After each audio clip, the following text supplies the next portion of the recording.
Olá, sejam bem-vindos ao meu canal de Jogo Escuro Produções. Aqui é o Emerson e hoje no Eu Vejo com Meus Olhinhos, episódio 18, Capitão América, o filme de 1990.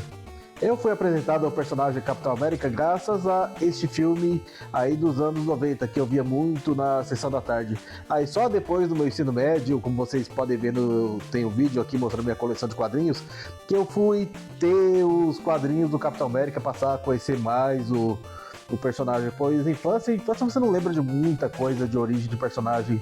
Aí como eu já comecei a ler na adolescência e já soube mais sobre a história do Capitão América. E era sempre gostoso estar lendo as histórias dele, por conta que eram histórias mais assim, tinha começo e fim no próprio quadrinho que eu li. Então, ler os quadrinhos do Capitão América nos próprios gibi dele, né, que era o Capitão América mesmo, que vinham nos formatinhos, era certeza de ter uma boa história.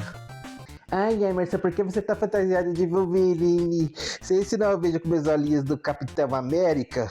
Sim, esse é o Vejo com Meus Olhinhos do Capitão América. Ai, Emerson, então por que você tá fantasiado de Wolverine? Ah, bom, porque essa é a única fantasia que eu tenho. Eu fiquei sem recursos pro Capitão América, então é isso. Ai, seu pobre. Cala a boca, cala a boca, cala a boca, cala a boca. Então, a escolha deste episódio foi o resultado de uma enquete que eu postei aqui no canal, aqui na aba de comunidades. Então, fiquem ligados nas minhas enquetes. Pode ser que eu poste alguma coisa interessante vocês estejam perdendo ou não, né? Isso daí vai dar a sua prioridade. Estão gostando do vídeo? Deixem um gostei, um like no vídeo, comentem se querem falar alguma coisa, utilize o espaço dos comentários, né, que está aqui embaixo. Fazer um doce elogio à minha pessoa não custa nada, não tira pedaço não, ainda mais se for uma bonitona, né, que tá fazendo um elogio, um coraçãozinho, né, ai, eu sou até das estrelas quando é feito elogio assim à minha pessoa. Compartilhem esse e outros vídeos do meu canal em suas redes sociais para que o meu canal tenha mais alcance, né. Se inscreva no meu canal também, caso gostaram desse vídeo. E se este vídeo aqui não te convenceu, tem outros vídeos aqui no meu canal que podem fazer com que você tome uma decisão de se tornar inscrito ou não, né? Mas sim, você vai se tornar inscrito, porque o meu conteúdo é muito bom, né? Se não tá muito bom, eu vou melhorando. Assim que somos seres humanos, nós evoluímos. Esse é o episódio número 18 do Eu Vejo com Meus Olhinhos, significando que tem pelo menos 17 vídeos do Eu Vejo com Meus Olhinhos pra trás que vocês ainda não viram. Quem sabe tem aquele filme que você queira que eu analise, mas talvez eu já tenha analisado ele lá atrás. Então vai lá, dá uma olhadinha na minha playlist do Eu Vejo com Meus Olhinhos, que tem os episódios anteriores, que foram feitos também com muito carinho e empenho, assim como este episódio aqui.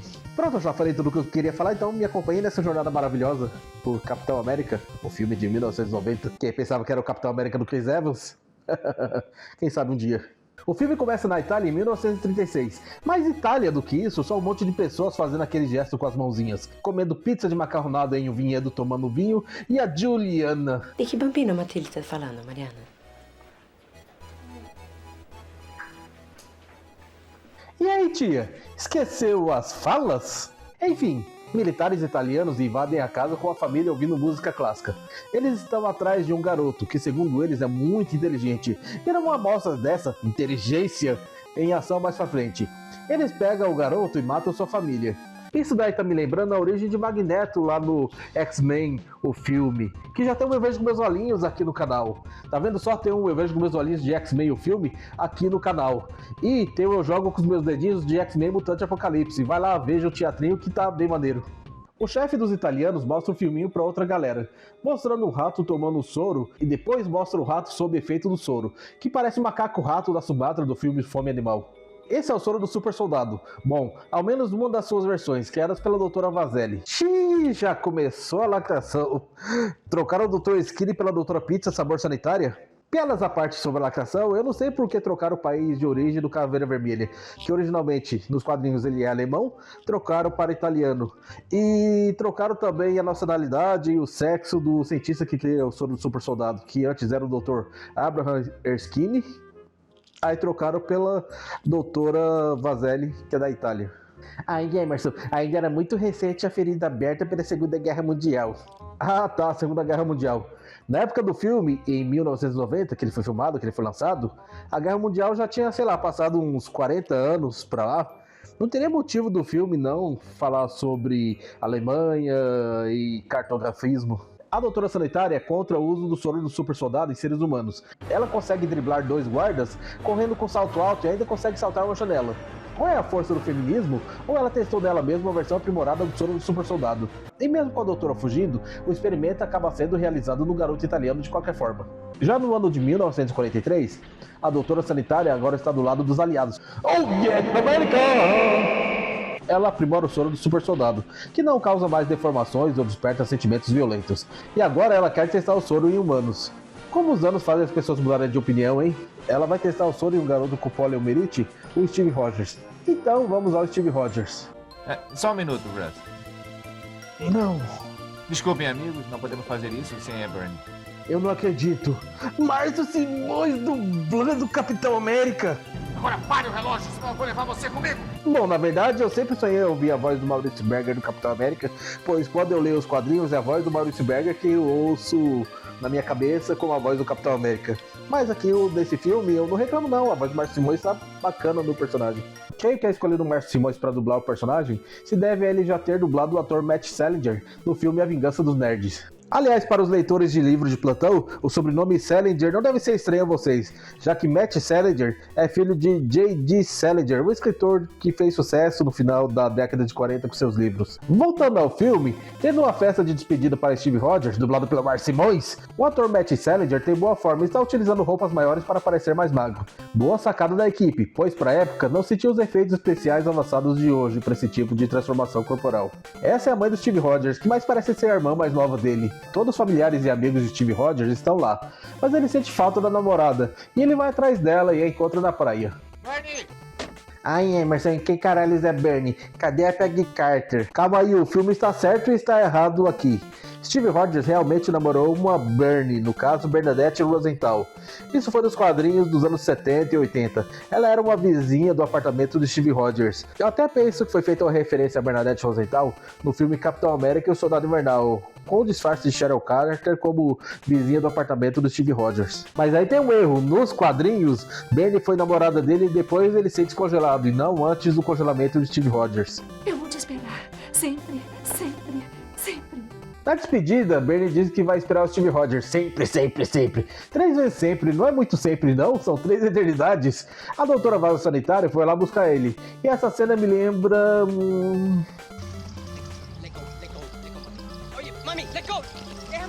Que isso, capitão? Fumando cigarrinho do Sargento Souza? Que mau exemplo para as criancinhas que estão vendo esse filme. Já no dia da execução do projeto Renascimento, Steve está determinado a seguir com os experimentos e está confiante. Que isso, doutora? Querendo dar os catas do capitão?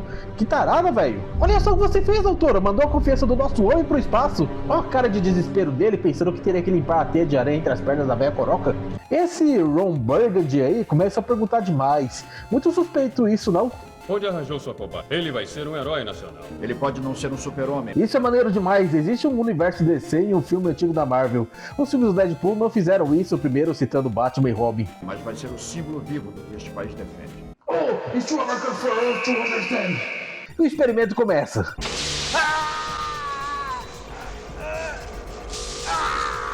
Steve vira o super soldado e tá todo pererim pompom. Todo mundo tá feliz. Eba! Todos começam a se cumprimentarem, mas o Ron Burgundy se revela o traidor. Que surpresa, né? E mata a doutora sanitária. Steve, já o super soldado, se solta. Leva os tiros, nocauteia o Ron Burgundy no estilo busca implacável 3 de tanto corte que tem na cena de ação. O Ron cai no painel elétrico e morre. E a vida dá uma descarga na doutora vaso sanitária que morre. Yeah! Que alívio, capitão! Pulou o teste de sofá com a veia carcomida. O hospital General quer porque quer mandar o Capitão América para o campo de batalha, pois os alemães, os italianos, planejam lançar um foguete mortal contra os Estados Unidos. O General quer mandar um cara sem treinamento adequado para o campo de batalha. Que genialidade! E Steve, todo moribundo, diz que aceita ir para a missão, parecendo o CLT que não conseguiu atestado e é obrigado a voltar para o trabalho doente. Oh, it's too red, no avião, até o próprio Capitão América questiona o general sobre o treinamento. E ele basicamente responde: vale a brincar, não se preocupe que não é perigoso, afinal você tem um uniforme à prova de balas que a doutora vaso sanitária fez. A doutora vaso sanitária era fodona mesmo. Ela fez o soro de super soldado, criou o escudo indestrutível e o uniforme à prova de balas. Mas não deixou anotações caso ela morresse. Genial, né? E o uniforme deveria ser melhor construído. Essas orelhas de plástico não caíram bem. E tem o tecido da máscara tampando a visão do nosso herói. O uniforme, eu confesso, vou dar nota 6 no geral pra ele. A parte da máscara que me faz tirar os 4 pontos. Eu acho tudo que o general disse uma grande lorota, pois o uniforme não é a prova de balas coisíssima nenhuma. Assim como não tem nenhum dos 2 guias que o general disse que iria acompanhar o Capitão América até a base cartógrafa. O Capitão América é encontrado pelos cartógrafos e começa a combatê-los. Essa coisa não obedece nem um pouco às leis da física. Filho, tem muita coisa acontecendo aqui que você não entende. Daí, adentrando mais a base, ele encontra o Foguete e o Caveira Vermelha, que parece ter saído de um dos filmes do Hellraiser. E sim, eu admito, a maquiagem do Caveira ficou top. Os dois brincam um pouco de frisbee e começam a brigar no estilo Busca Implacável 3. E vemos que o dublador do Caveira Vermelha é a voz do fodão do Maurício Berger, que, como eu disse antes, é a minha voz do Capitão América nos quadrinhos. Aliás, esse Caveira Vermelha deve estar na faixa dos 18 anos de idade, já que foi sequestrado com 11 e 12 anos de idade e passou um período de 7 anos desde seu sequestro. O Caveira começa a proferir frases de vilão. Será que eu estou com uma dicção boa, americana? Eu quero falar direitinho quando chegar a Nova York! E com uma armadilha na sua luva, o Caveira Vermelha dopa o Capitão América, com seu uniforme à prova de balas, mas não à prova de agulhas. Ele amarra o Capitão América no seu foguete e conta o seu plano de vilão, que é lançar o foguete na Casa Branca. O Capitão América apela pelo ego do Caveira Vermelha, o Caveira Vermelha cai na provocação e aí acaba sendo pego. Cuidado, Capitão América! O Caveira Vermelha saca o seu punhal e... Ai, Emerson, o uniforme é à prova de balas, então facas não vão funcionar. Para de me interromper! E você verá mais à frente que o uniforme não cumpre o que promete.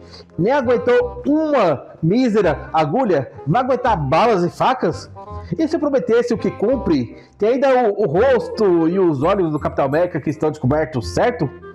O Caveira Vermelha muito bem poderia esfaquear o Capitão América nessas áreas aqui, certo? Ai, certo.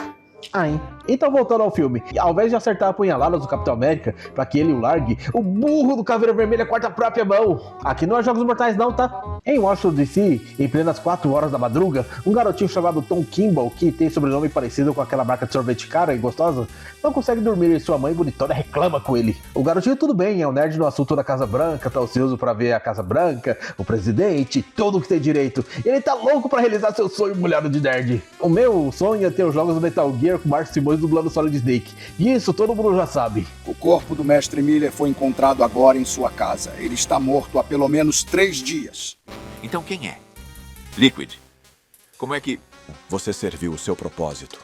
Agora pode morrer. Agora que não tem explicação, é a digníssima senhora acordada às 4 da manhã. Por acaso ela está fazendo brincadeira nadalescas com o maridão? Ah, esses mistérios da madrugada. E por falar nisso, que tipo de casal é esse que não dorme na mesma cama? Vai rolar divórcio ou era o único quarto disponível no hotel? O garoto que bom sai no stealth pra tirar foto da Casa Branca. Quando ele vê um foguete com o Capitão América preso nele, ele vai lá e tira a foto. O Capitão dá um coice super forte no foguete e desvia ele da rota da Casa Branca. O foguete acaba caindo no Alasca e ele fica congelado. O garoto que bom, já em casa, em uma das muitas Springfields americanas, mostra a foto pro seu amiguinho gordinho de 4 olhos, que elaborou 2 hipóteses. Uma das hipóteses é que seja o Namor e a outra hipótese é que seja o Tocha Humana. Nos quadrinhos, eles e o Capitão América formaram um grupo chamado Os Invasores, que combatem meta-humanos dos cartógrafos. Os anos passam e a carreira de Kimball vai crescendo, onde ele vira vice-presidente da OCP e passa a se chamar Dick Jones. Ops, filme errado. Aqui ele se torna o presidente dos Estados Unidos. Tá vendo como seguir o caminho do bem te leva a caminhos maiores do que ser vice-presidente de uma multinacional? O presidente Kimball quer implementar políticas ambientais mais severas. Um general Flame não concorda. Então tchau, general. Esse deve ser o Tenente Flame, aquele militar ruivo do passado que seguiu carreira e virou general. Na Itália, o Caveira Vermelha fez cirurgias plásticas. Usa uma prótese no lugar da mão e virou um mafioso. E ficam me perguntando por que ele não lançou mais foguetes contra a América e não dominou o mundo, já que ele estava sem o Capitão América para atrapalhar ele? Quem sabe só tinha orçamento para um foguete, talvez? Eu não sei o que se passou na cabeça do garoto mais inteligente da Itália. Então ele fez sua reunião com o seu grupo do mal, incluindo o General Fleming. Peraí, e se foi ele que, de propósito, infiltrou o Ron Burgundy no Projeto Renascimento? Ele sempre foi um aliado dos cartógrafos? Voltando ao Caveira Vermelha, agora ele se chama de DeSantis. Certo, mas mesmo com a cirurgia plástica, ele continua feio que dói. Mas agora, pelo menos, não parece ter saltado de um filme de terror mais 18, e sim de um filme de terror mais 16. E o Sem Vergonha planeja capturar o presidente e implantar cirurgicamente nele um dispositivo de controle mental que faça as vontades do Caveira Vermelha. E vou chamá-lo de Caveira Vermelha mesmo, nada de DeSantis. No Alasca, o grupo de cientistas acha uma coisa congelada. E digo que com essa descrição, se fosse o filme de terror do John Carpenter, esses cientistas estariam bem ferrados. O Capitão América acorda de seu sono relaxante e um dos cientistas o fotografa rapidamente. O presidente Kimball reconheceu o Capitão América como aquele cara do foguete e liga pro seu amiguinho gordinho, que virou repórter.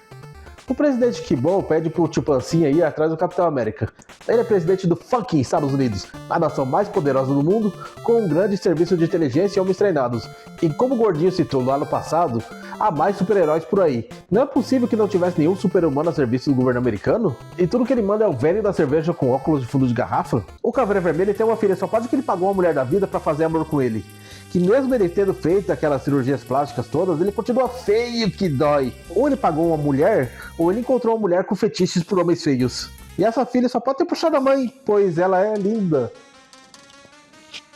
Diferente do pai. O Caveira Vermelha manda sua filha atrás do Capitão América, dizendo que o Capitão América pode tentar deter ele futuramente. Sendo que na real, o Capitão América só tá andando pela floresta canadense sem rumo na vida, nem sabendo dos planos do Caveira Vermelha. E por falar em floresta canadense, perderam a grande oportunidade de inserir o Wolverine aí nessa cena. Ah, e antes que eu me esqueça, o Caveira Vermelha tem uma filha nos quadrinhos, que é conhecida como a super vilã Madre Superiora, e ela tem um relacionamento amoroso com o vilão Ossos Cruzados. Fim da informação nerd. Ela chega na floresta canadense em grande estilo, com um helicóptero e tocando música pop dos anos 90. A filha do Caveira é gata, mas essa digníssima funcionária dela... Ai, essa roubou meu coração. Ai. O Capitão América fica assustado ao ver o helicóptero e foge pela mata. E sério, Caveira, você sabe do que seu inimigo é capaz e manda só 3 motoqueiros? Isso é tudo que o garoto mais inteligente da Itália pode usar contra o maior símbolo dos ideais americanos? O Capitão é baleado pela musa do filme, mas é salvo pelo tio Pancinha. E puderam ver com os próprios olhos que esse uniforme na prova de balas coisíssima nenhuma.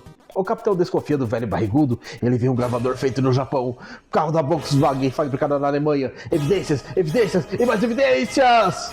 O Capitão América fica enjoado e pede pro tio Pancinha parar o carro, mas era lorota e ele pega e dá um GTA no idoso. Capitão América que fuma, que rouba carros de idosos indefesos. E ainda deixa o velho barrigudo da floresta poder aparecer um urso, ou a gangue pop do Caveira Vermelha, ou qualquer outra ameaça.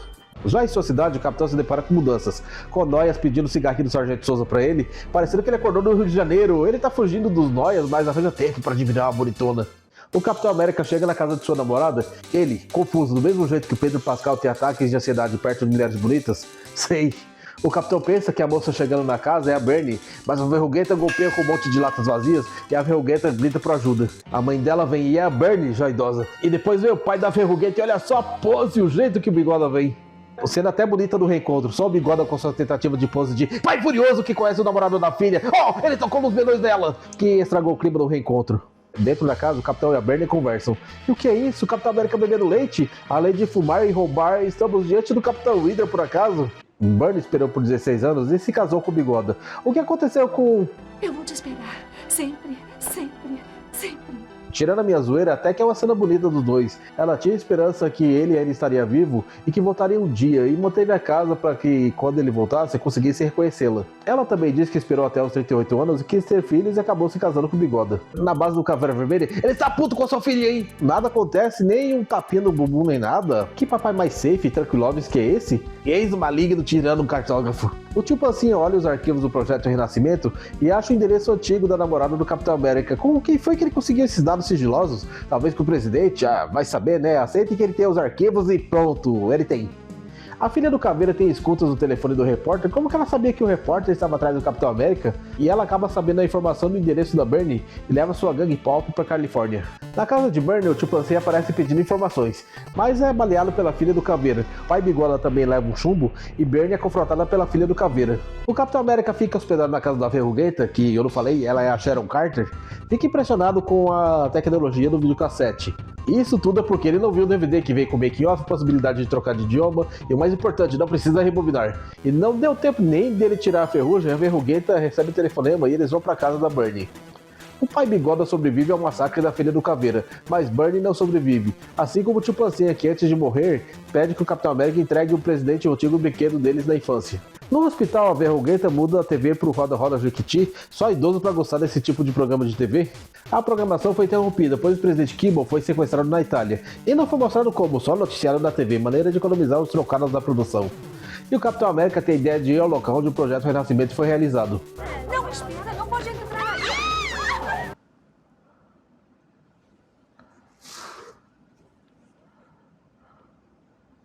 isso? Ele entrou no banheiro feminino? Is too American for us to understand. Mais um item para a lista de moralidades do nosso herói. Eles entram no local que tá cheio de teia de aranha, assim como as partes da verruguenta, já que eles não tiveram tempo de... A gangue pop dos anos 90, da filha do Caveira Vermelha, chega ao local onde o Capitão e a Verruguenta estão. Como é que eles não tiveram esse diário antes, já que o velho General Fleming estava no local do Projeto Renascimento? Tiveram muito tempo para poder pegar esse diário. Era só entrar lá e fazer um limpa, já que o local era uma lanchonete de fachada, foi esquecido e estava sem segurança nenhuma. Lá dentro acontecem algumas cenas de ação tão escuras que nem vi direito o que aconteceu. Só dá pra ver que ele usa uma tampa de lata de lixo como se fosse o escudo dele e derrota os capangas do Caveira Vermelha.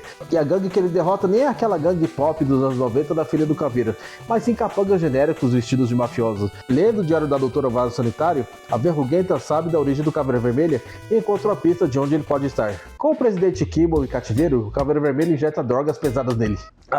Os planos do Caveira Vermelha foram pro espaço, pois o presidente tem um bico no transmissor e ele tá sendo rastreado. Irão chegar os fuzileiros americanos que com suas balas varrerão o Caveira Vermelha da existência existencial. Faca na caveira!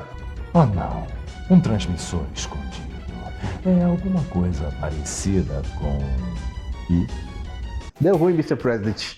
O presidente, que é um ex-militar, conseguiu roubar na surdina um pote de ácido que estava dando sopa em cima da bancadinha.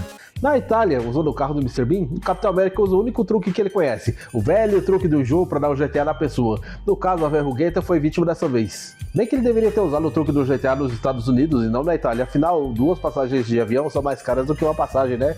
E economizar pra caramba. No castelo, o presidente usa ácido para fugir da cela. Enquanto isso, o capitão chega na casa do Caveira. E não adiantou usar o truque do GTA na Verruguenta, pois ela o seguiu. Ele consegue o gravador do Caveira, que gravava enquanto ele tocava piano para sua família quando era criança. Nossa, existia essa tecnologia em 1930? Em um restaurante, opa! E como estão na Europa, é um bistrô. Em um bistrô, o Capitão América e a Verruguenta conversam. E como o mundo é um lugar pequeno, a filha do Caveira o encontra por acaso. E tenta matar os dois que são perseguidos pela gangue pop dos anos 90. Sempre apostos. Gente, eu conheço essa gente. Mais uma pra contra o Capitão América. Ele é um mentiroso. Ele só foi da Itália na missão do foguete do Caveira Vermelha. Nem teve tempo pra poder ficar por aí passeando de turista. Que, aliás, o palco da Segunda Guerra Mundial foi na Inglaterra e não na Itália. O Capitão e a Verruguenta descem o morro em uma bicicleta e acabam caindo no mar. Eis aí o maior símbolo americano. O símbolo americano e a Verruguenta prendem a respiração. Incrivelmente conseguem escapar da filha do Caveira. Isso mostra que a inteligência é passada de pai para filha também. Porque ela não ficou mais tempo ou porque não atirou na água simplesmente para poder matar o Capitão. A Verruguenta volta ao bistrô e acha a bolsa da filha do Caveira. Ela tinha dropado essa bolsa na perseguição de antes. E assim ela descobre que o Caveira Vermelha se esconde em um castelo. A filha do Caveira é uma criminosa e anda com a sua identidade verdadeira, e o pior, contendo o seu endereço. Oh, santa burrice! Eles partem em direção para a Ilha do Caveira, mas são seguidos pelos mafiosos. E para que o Capitão América não seja pego, a Verruguenta dá um GTA nele e usa o carro como isca para os mafiosos. Ela é pega e colocada em uma cela pela gangue do Pop. O Capitão América veste o seu traje, que não traz camuflagem nem à noite, piorou de dia, e ele não é visto por nenhum dos eficientes guardas do Caveira Vermelha. O presidente esperou o ácido agir e abre sua cela. Consegue se esconder dos guardas, mesmo sendo mais alto que o armário ali, e consegue dar um chapéu nos guardas. Depois de sobes, desces e voltas, ele é pego pelos mafiosos. Para que o plano do Caveira Vermelho dê errado, ele resolve se suicidar, mas convenientemente é salvo pelo roteiro e se joga onde o Capitão América está pendurado. O Caveira Vermelha vê o Capitão América e fica suspirando de raiva. Durante a fuga, o Capitão América faz o que menos deveria fazer, desestabilizar o refém idoso. Ele entrega o brinquedo do seu amigo, Tio Pancinha, que dá a entender pro presidente que o amigo dele morreu. O presidente Kimball fica triste, mas como ele é um ex-militar, ele se recompõe e ajuda o Capitão América. E até que ele ajuda bem. Ele topa com o General Fleming e ele faz o que ele sempre quis fazer, mas não podia. Contudo, agora ele tem a desculpa perfeita. O capitão dá uns blift nos mafiosos e chega no Caveira Vermelha e na sua filha, com a Verruguenta como refém. E os dois acabam tendo suas trocações ideológicas de herói versus vilão. Ainda é um símbolo grosseiro, para o qual ninguém liga. Eu ligo. Vamos ver se esse seu coração é mais forte do que o meu ódio. E começa a porradaria. O presidente nocauteia um capanga, o Caveira Vermelha dá uma de Datena e arremessa a cadeira do Capitão América, que desvia com mortais e estrelinhas. E gente, o Capitão América que usa estrelas no uniforme e não dá estrelinhas, não é Capitão América pra mim. A briga do Capitão versus Caveira é um daqueles momentos busca implacável 3. O Caveira Vermelho está perdendo. Pega uma metralhadora e o presidente joga o escudo pro Capitão. E como é o Capitão América de verdade, ele pega o escudo na base da estrelinha e se defende dos tiros na base do rolamento, enquanto o Caveira Vermelha ataca parecendo o Mr. X do Street of Rage. E deixem o like no vídeo, ordem do Capitão América. O Caveira Vermelha, como tá perdendo, corre, pega o detonador e ameaça destruir o local com a bomba nuclear. O Capitão arremessa seu escudo, mas o Caveira desvia, e a filha do Caveira Vermelha acerta o uniforme à prova de balas do Capitão América. Vendo isso, a Verruguenta se joga na filha do Caveira Vermelha. Ninguém mexe com meu homem! Nessa se jogada da Verruguenta, o gravador cai da bolsa dela e o Capitão América elabora um plano. Ele toca o gravador e a música gravada desestabiliza o Caveira e a sua filha. Enquanto isso, o Capitão América pega o seu escudo e arremessa o escudo no Caveira Vermelha, derrubando montanha abaixo. E como o escudo do Capitão América nunca obedece às leis da física, ele sempre volta, feito um bumerangue, e acerta também a filha do Caveira. E o Capitão América ainda olha pra câmera tipo, viram isso, crianças? Não é o máximo? Então é isso, basta se livrar do vilão que o problema da bomba foi resolvido, não mostrando como ela foi desarmada, e a polícia e toda a força militar do mundo, assim como nos filmes de terror, só chegam quando a treta foi resolvida. O Capitão América e a Verruguenta se abraçam. Ele dá uma olhadinha pra câmera e fim do filme. O que dizer desse filme? Sim, é um filme ruim, mas é competente em outros quesitos. Eu gosto do Matt Salinger como Capitão América e como Steve Rogers, e do Scott Pauling como Caveira Vermelha. Esses dois juntos têm o seu clássico diálogo de herói e vilão. É brega? É. É quadrinhos? É também. E é disso que precisamos em adaptações de filmes e games, que não tenham vergonha da sua fonte, do seu material de origem. Destaco aqui também no filme o ator Ronny Cox, que faz o presidente dos Estados Unidos. Ele não faz feio e é raro ver esse ator fazendo papel de bonzinho. Inclusive, outro filme recente que eu vi dele, que é O Crime na Casa Branca, ele também é presidente e é bonzinho, e também é dublado pelo Carlos Seidel, o dublador do Seu Madruga lá do Chaves. E o protagonista do filme também é dublado pelo Marcio Simões, só que dessa vez interpretado pelo Wesley Snipes. Vendo esse filme me veio lembranças do filme do Capitão América por essas conexões aqui que eu citei. E por falar no Marcio Simões, eu curti a dublagem nacional desse filme. Ela tá com a dublagem que eu via, a mesma que eu via passando na sessão da tarde. As cenas de luta do Capitão América com o Caveira Vermelha, embora com cortes rápidos, nível Busca Implacável 3, elas eram bacanas. Agora as do Capitão América versus Capangas, elas eram escuras demais pra ver o que estava acontecendo. E aquela cena da bike descendo o morro é tipo o nível de Trapalhões. A roupa do Capitão América ficou legal, dos pés até aqui o pescoço, pois na máscara aqui ela ficou zoada com as peninhas de plástico, com as orelhas de plástico e com a viseira do Capitão América tipo tampando assim, dava pra ver o esforço do ator tentando enxergar o que estava na frente dele. A maquiagem do Caveira Vermelha pra mim ficou realmente muito boa, pois ela, pra mim, ela bate de frente com o Caveira Vermelha do MCU, que usou em parte maquiagem, em parte efeitos especiais, mas aquela maquiagem da época, embora tenebrosa, parecendo um Hellraiser, eu curti, ficou bem assustadora, bem lembrando mesmo o Caveira Vermelha dos quadrinhos. Agora, os maiores defeitos desse filme, pra mim, estão na direção, na fotografia e no roteiro. Os responsáveis pelo roteiro eram Stephen Tolkien e Lawrence J. Block, juntos do diretor Albert Pyun. Esse Albert Pyun, ele fez muitos filmes baratos da Canon Filmes. Tinham como donos os primos Golden Globus, vocês já devem ter ouvido falar por aí. Enfim, pra mim esse filme é um filme nota 4, que merece ser reconhecido com um pouco mais de valor. Tem filmes hoje com orçamentos maiores que esse, que fazem coisas piores. Em plena década de 20, sim, estamos em 2026 e temos nossa próxima década de 20. Filmes como As Marvels, Madame Teia, até o Capitão América mesmo, tem o Capitão América Admirável Mundo Novo, que é bem mediano mesmo. E comparando o Capitão América Mundo Novo, Admirável Mundo Novo, com esse Capitão América dos anos 90, qual que eu prefiro mais assistir? Qual que é mais agradável aos olhos, mais divertido e tem mesmo o Capitão América? Eu prefiro esse dos anos 90. Fim do vídeo?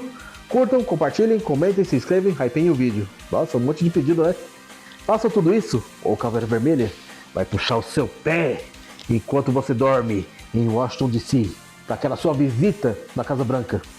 Meu muito obrigado a quem me acompanhou até aqui. Fique com Deus. Ah, e a frase do dia? Ó o Bernie. Batucada atrapalhou.